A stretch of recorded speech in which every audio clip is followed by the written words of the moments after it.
नमस्कार दोस्तों, कैसे हैं आप सब। आप सभी का स्वागत है आपके अपने YouTube चैनल पर। और आज की हमारी कहानी शुरू करने से पहले जो भी चैनल पर पहली बार आए हैं या जिसने भी अभी तक चैनल को सब्सक्राइब नहीं किया है तो जल्दी से जाकर चैनल को सब्सक्राइब करें और घंटी का बटन दबाकर ऑल का आइकन जरूर प्रेस कर लें ताकि हमारी कहानियों की नोटिफिकेशन आप तक सबसे पहले पहुँचती रहे और आप हमारी कहानियों का आनंद उठाते रहें।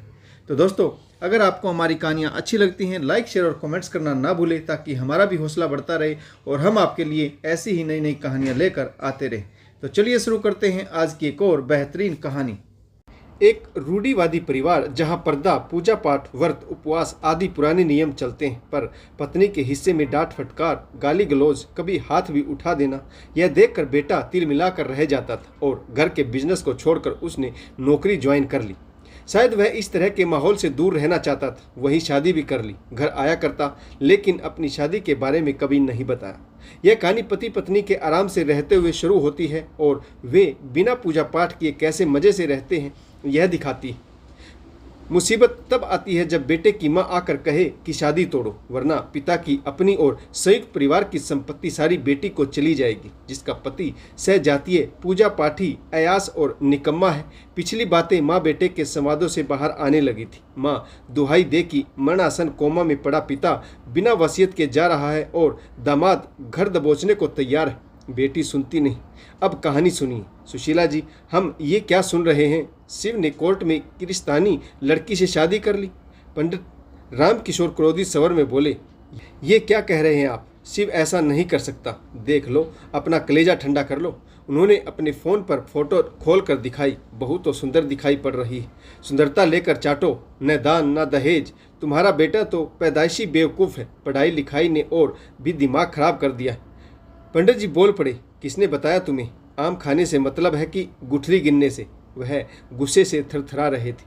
शिव से मेरे सारे निराते रिश्ते खत्म कहकर वह बरबरा कर जमीन पर गिर पड़े थे। सुशीला जी पति की हालत देखकर घबरा उठी। सुशीला जी पति के सिर को अपने पैरों पर रख उन्हें सांत्वना देने लगी। पंडित जी नशे में धुत थे।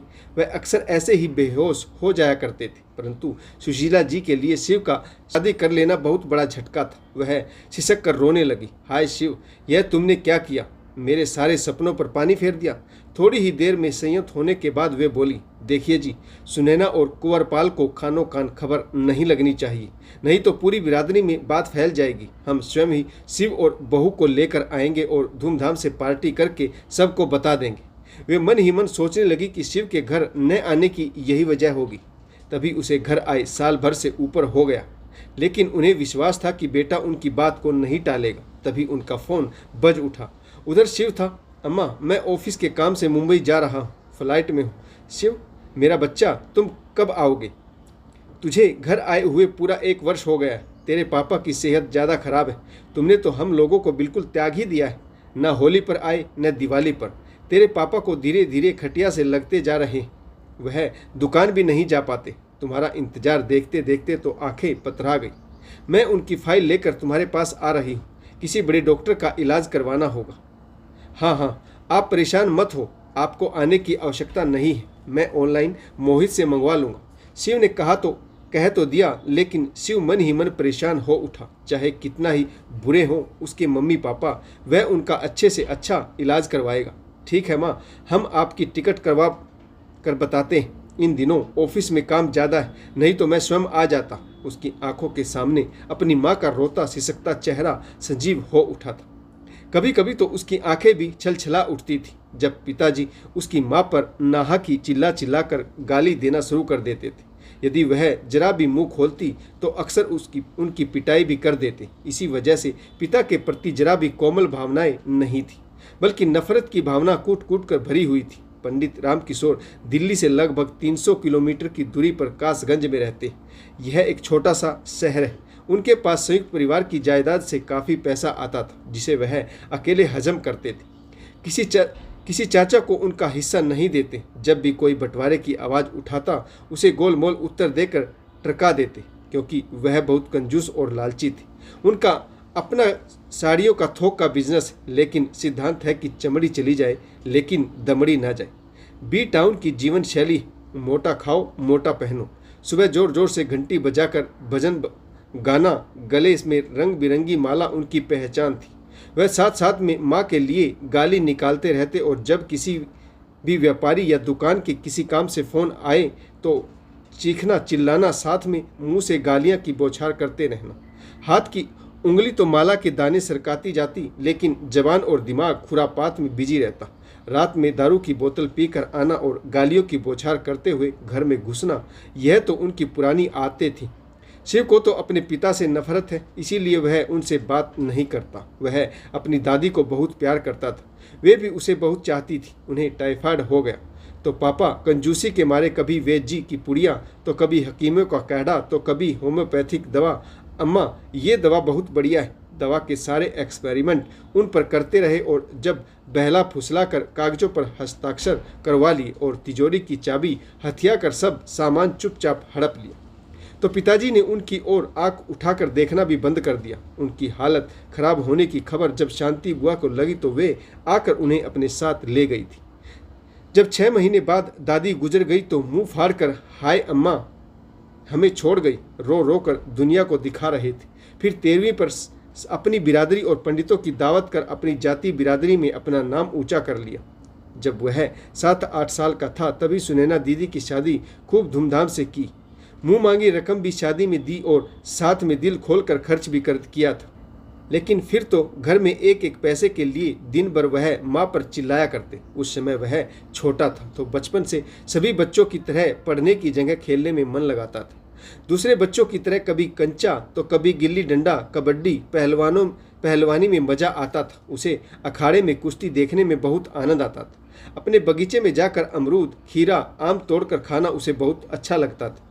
मुख्य बात यह थी कि वह पढ़ने से जी चुराता था। उसे बाजार की चाट बहुत अच्छी लगती थी। पिताजी जब हिसाब मांगते तो घर के सामान में तिकड़म भिड़ाकर कभी यहाँ से तो कभी वहाँ से पैसे ताड़कर मौज मस्ती कर लेता। यह सब 10-11 साल की उम्र तक चलता रहा, लेकिन जैसे जैसे बड़ा होता गया पिताजी की गालियाँ और बात बात में पिटाई बुरी लगने लगी। अब उनका पूजा पाठ भी ढोंग लगता था।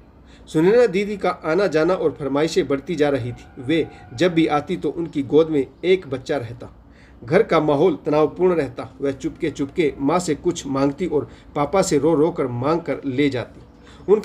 उसका नतीजा उसे भुगतना पड़ता। स्कूल की फीस के लिए भी पिताजी परेशान करते। जैसे ही वह किसी चीज़ के लिए कहता, जैसे खिसियानी बिल्ली खंबा नोचे, उसी तरह उसको डांट कर भगा देते और अक्सर पिटाई भी कर देते।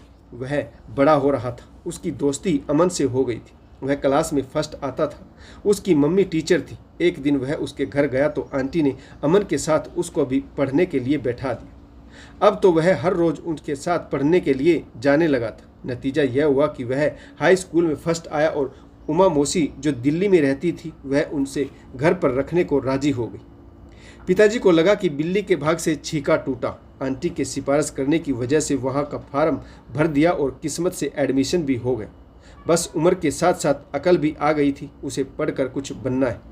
बस जुट गया पढ़ाई में। कुछ वर्षों के बाद मौसा जी का ट्रांसफ़र हो गया तो वह अपने दोस्तों के साथ कमरे में रहने लगा। अपने खर्चों के लिए मॉल में पार्ट टाइम जॉब कर रहा था। अपनी फीस के लिए भी नहीं कहता।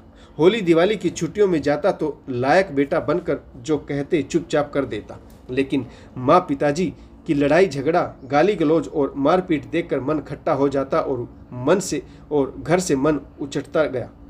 जब वह दिल्ली में MBA कर रहा था तभी रोजी पहली नज़र में उसे भा गई थी। MBA करते ही प्लेसमेंट हो गया।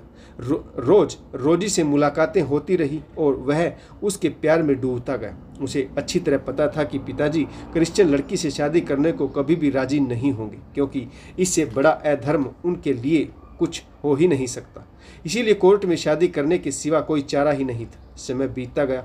अब तो पूरा साल बीत गया। अब फ़ोन आता तो कह देता कि मीटिंग में बिजी हूँ, छुट्टी नहीं मिल रही। एक सुबह वह सोकर उठा ही था कि फ़ोन की घंटी गनगना उठी थी। सुबह के 7 बजे वॉचमैन बोला, कोई सुशीला जी और गगन आपसे मिलना चाहते हैं, आप ऊपर भेज दें। कहते ही उसके होश उड़ गए। माँ रोजी को देखेंगी तो क्या होगा। शायद गगन ने रोजी के बारे में माँ को बता दिया। वह मन ही मन लापरवाही से बोला, जो होगा देखा जाएगा, एक दिन तो बताना ही था। आज ही मैं उन्हें बता दूंगा कि मैंने रोजी के साथ शादी कर ली। शुभम शीघ्रम। उसने मन ही मन माँ का सामना करने के लिए अपने को तैयार कर लिया। रोजी भी घबराई हुई थी, जाने क्या हंगामा होने वाला है। वह मन ही मन डर रही थी। वह अपने कमरे में चली गई। वह समझ नहीं पा रही थी कि उसे क्या करना चाहिए। माँ आई है, सुनते ही शिव भावुक होकर लिफ्ट से तेजी से माँ से मिलने को आतुर हो नीचे पहुंच गया। उनके पैर छूकर वह उनसे लिपट गया। माँ बेटे दोनों की आंखों से आंसू बह निकले थे। गगन उसकी दूर की बुआ का बेटा है, वह भी उसी कंपनी में काम करता है। माँ को शायद उसने ही बताया होगा। क्यों शिव, हमें किसी ने बताया कि तुमने ब्याह कर लिया है। धीरे बोलो माँ, घर के अंदर चलो, सब बताते हैं। माँ घर में घुसते ही सुंदर साज सजा को देखती ही रह गई। मुझे लग रहा था कि यह बात सच है कि तुमने शादी कर ली। मेरी बातें मत काटो, अब मैं बिरादरी वालों के सामने क्या मुंह दिखाऊंगी। तुम बहुत ही नालायक निकले, मेरी नाक कटा कर रख दी आदि कहकर रोती बिसुरती रही। देखिए माँ, शादी तो हमने कर ली, अब जैसे बात बने वह करिए। यह तो बताओ कि कौन जाति की। शिव बात बदलते हुए बोला, माँ पिताजी कैसे हैं? उनका तो वही हाल है। पहले भांग का गोला खाते थे, अब तो दारू की बोतल के सिवा उन्हें कुछ नहीं चाहिए। तुम्हारे जीजा जी कंवरपाल और वे बैठकर बोतल चढ़ाते हैं। कहते कहते वे आंसू बहाने लगी। बेटा शिव, तुमसे हाथ जोड़कर कह रही हूँ, तुम घर चलो, नहीं तो सारी जायदाद पर तुम्हारे जीजाजी कब्जा कर लेंगे। वह माँ के साथ बातों में व्यस्त था, लेकिन रोजी को लेकर परेशान था कि तभी रोजी अपने हाथों में ट्रे लेकर चाय नाश्ता लेकर आई। वह उसे देखकर दंग रह गया था, क्योंकि उसने साड़ी पहन रखी थी। उसने आते ही माँ के पैर छूकर उनका दिल जीत लिया था। माँ ने भी प्यार से उसे आशीर्वाद देकर अपने बगल में बिठा लिया। शिव बहुत तो सुंदर भी और सलीके वाली भी, किसी अच्छे घर परिवार की दिखाई पड़ रही है। माँ ने अपने हाथों से सोने के कंगन उतारकर बहू रोजी को पहना दी।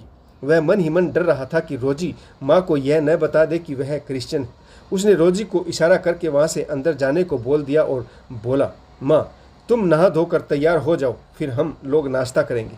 तब तक मैं डॉक्टर से बात करता हूँ। लाओ बाबूजी की रिपोर्ट मुझे दे दो, तब तक मैं देख लूँ कि क्या गड़बड़ है। वह पिताजी की फाइल में रिपोर्ट को बड़े ही ध्यान से पढ़ने लगा था। सुशीला घर की एक एक चीज़ को बड़ी बारीकी से देख रही थी। बाथरूम में रखे शैम्पू, फेसवाश, लोशन आदि की बोतलों को उठा उठाकर समझने की कोशिश कर रही थी। उन्हें अपने घर का सीढ़ियों के नीचे बना हुआ 2.5 फुट का अंधेरा सा गुसल खाना, जिसमें 0 पावर का टिमटिमाता बल्ब, जिसमें बिजली के गुल होते ही घना अंधेरा छा जाता था, साथ ही सीलन की अजीब सी बदबू से वह वहाँ भरी रहती थी। यहाँ उजाले में नहाते हुए बड़े से शीशे में अपने को देखकर उन्हें सुखद एहसास हुआ था, जिसको उनके चेहरे की मुस्कुराहट बयां कर रही थी। जब वे बाहर आई तो शिव ने उनके सामने आसन बिछा दिया था, क्योंकि वह जानता था कि माँ पहले पूजा करेगी तब नाश्ता करेगी। उन्होंने अपने बैग में कुछ किताबें और माला निकाली और उनकी उंगलियों में माला के दाने सरकाते जा रही थी, परंतु आंखें तो रोजी के इर्द गिर्द घूम रही थी। दोनों के फ़ोन लगातार बज रहे थे, क्योंकि आज उन लोगों की एनिवर्सरी की पार्टी पहले से प्रायोजित थी। उन लोगों के फ्रेंड्स विश कर रहे थे। क्यों शिव, आज कुछ खास बात है क्या? बहुत फ़ोन आ रहे हैं। हाँ माँ, आज पार्टी, हम लोगों की शादी को पूरा 1 साल हो गया है। आप बड़े ही अच्छे मौके पर आई, आपको सब दोस्तों से मिलवाएंगी। नहीं शिव बेटा, मैं होटल वगैरह में कभी नहीं गई, मुझे अच्छा नहीं लगेगा। माँ, वहाँ रोजी की माँ भी आएगी, आप उनसे भी मिल लेना। एक शर्त पर मैं चलूँगी कि तुम घर चलने का वादा करो। ठीक है माँ, रात में प्रोग्राम सेट करता हूँ, पहले डॉक्टर से बात कर लूँ। रोजी समझदार थी। आज वह इंडियन स्टाइल में तैयार हुई थी।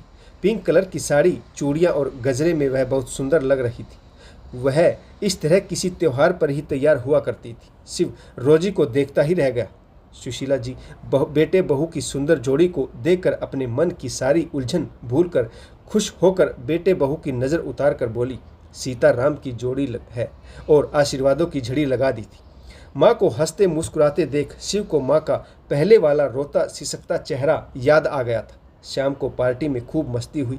जब रोजी माँ का हाथ पकड़कर डांस के लिए लेकर आई, सब ने खूब तालियां बजाई थी। पल्लव, जो उसका खास दोस्त था, वह बोला, शिव तूने सही फैसला लेकर रोजी से शादी कर ली। दोनों कमा रहे हो, गाड़ी ले ली, फ्लैट भी ले लिया, लाइफ को एंजॉय कर रहे हो। आज आंटी भी कितनी खुश दिखाई पड़ रही। मुझे देखो, माँ बाबूजी की जिद के चक्कर में 35 का हो गया हूँ। उन्हें दहेज के साथ ढेर सारा नगद रुपया चाहिए, तो मुझे प्रोफेशनल लड़की चाहिए। बस इसी झमेले के झूले में वर्ष दर वर्ष उम्र बढ़ती जा रही। मैं तो अपनी ज़िंदगी से तंग आ गया। मन करता है कि पंखे से लटक जाऊं और ज़िंदगी से छुट्टी मिल जाए। शिव अपनी उलझनों में उलझा था। अभी पिताजी का सामना करना है और सबसे छिपाना है कि रोजी क्रिश्चियन है। वह स्वयं गहरी सोच में था। उसके चेहरे पर तनाव परिलक्षित हो रहा था। पल्लव इस तरह से जिंदगी से हार नहीं मानते। उसने उसके कंधे को थपथपा कर कहा, दोस्त, यह जिंदगी एक जंग है, कहकर वहाँ से हटकर दूसरे दोस्तों को अटेंड करने लगा। शिव और माँ दोनों की अपनी अपनी उधेड़-बुन में लगे हुए थे। आज वह माँ के बगल में लेटा हुआ लाड जता रहा था। पार्टी तो बहुत बढ़िया रही, लेकिन शिव, तुमने अभी तक नहीं बताया कि तुम्हारी बहू कौन जात की है। गगन बता रहा है कि वह किरिस्तानी है।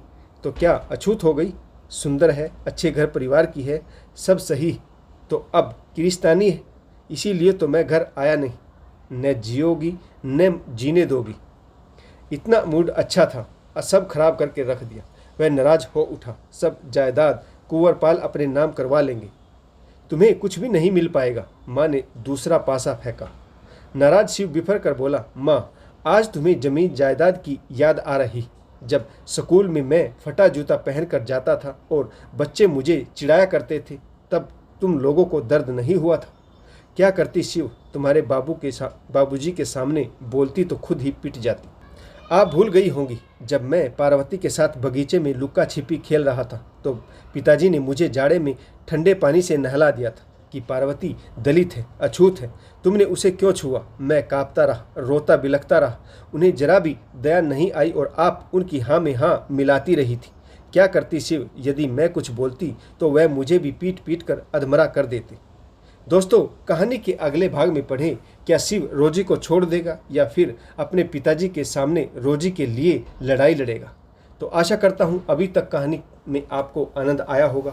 अगर आपको हमारी कहानी अच्छी लगी, लाइक शेयर और कमेंट्स करना ना भूलें। इस कहानी में अभी तक किस पात्र की भूमिका अच्छी रही और आपको इस कहानी से अभी तक क्या सीख मिली, यह भी कमेंट्स करके जरूर बताइएगा।